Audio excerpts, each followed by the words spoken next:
renounce all sin of lust. I renounce all the sins of perversion. I renounce all the sins of immorality.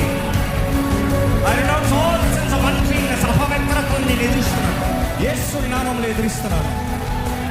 అపవాదికి నా మీద ఎటువంటి అధికారం లేదు. యేసు నామములో ఎదురిస్తున్నాను. యేసే నా దేవుడు, యేసే నా రాజు, యేసే నా రక్షకుడు, యేసే నన్ను విడిపించే దేవుడు, యేసే నా నాథుడు, యేసే నా సర్వము.